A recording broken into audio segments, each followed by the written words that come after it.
made it to Malacca after a couple hours bus journey. I got some taxis to our hotel. It's lovely. So the first thing we're going to go out and do is to get the local cuisine, which our tour guide has told us is chicken balls. I'm sure there's a name for it. There must be a name for it. She's not told us it. So at the moment, going out for some chicken balls.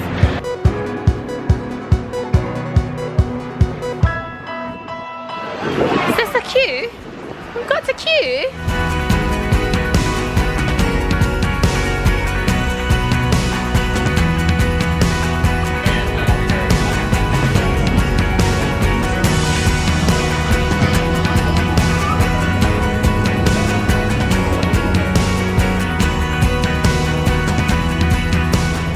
That was so good. Top notch. I'm buying an egg tart. And I just succumb to peer pressure so easy because I don't even know what it is. Thank you! So we just had our rice balls. Very tasty, kind of just what stays on the packet. Very tasty, very busy, quite a like hectic environment, almost like when I went to Hong Kong and had dim sum there. And then we've gone next door to the bakery and got some egg tarts. So, as far as I'm aware, it's like caramelized egg in a tart. So I'm gonna try it.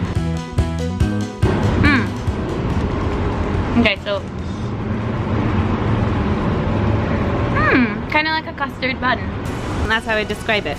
Sweet scrambled egg. So Malacca is down by the coast, sort of south towards Indonesia, and it was one of the first places to be colonised in Malaysia. It's one of the oldest cities in Malaysia, and it was first colonised by the Portuguese, then the Dutch, and then the British, and I think the British left in 1700 something. So you can see that reflected in some of the buildings, some of the culture, and it is where East meets West. So there's a lot of East Asian traditions, like Chinese heritage and stuff. However, a lot of the architecture and even the food and the general way of life sometimes is quite Western. It has a river that runs right through the middle, and it separates the city from Malacca to Joner. Joner Street is kind of where all the main bars and restaurants are, so I'm hoping we go for dinner there. I'm going to look for a wee massage as well, because there's a nice Thai massage place opposite our hotel.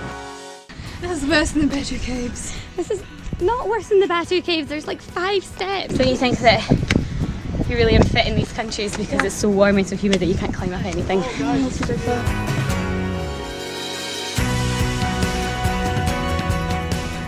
Oldest Catholic church in Southeast Asia. It was originally built by a Portuguese sea captain and mainly to bless and give thanks to people who survived at sea. It was then taken over by the Dutch and renamed St Paul's Church on St Paul's Hill, and it was then taken over by the British and used as a place to store weapons and sort of stuff for fighting. Trying to change it to Flagpole Hill, that didn't stick, so it just stuck with St Paul's Hill and St Paul's Church.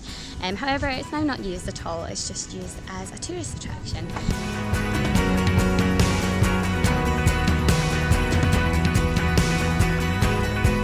This area is Dutch Corner. Kind of looks like a miniature Amsterdam. Wee canal down the middle, slash a river.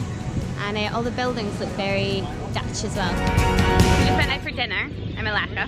Had a nice Malaysian curry. As we're coming out of the restaurant, there's this big heat storm, so the whole sky's lighting up with lightning. But there's no thunder, no rain, so it's really, really weird, but so cool to watch. And we're just going down to Jonker Street to get some dessert. Pretty much how it's gonna go. It's really morning. Hey, it's currently 6 o'clock in the morning and it's our last day. We're going to Singapore today, so it is a 5-hour bus drive again, starting at 6 o'clock in the morning. It's a lot of travelling on this tour,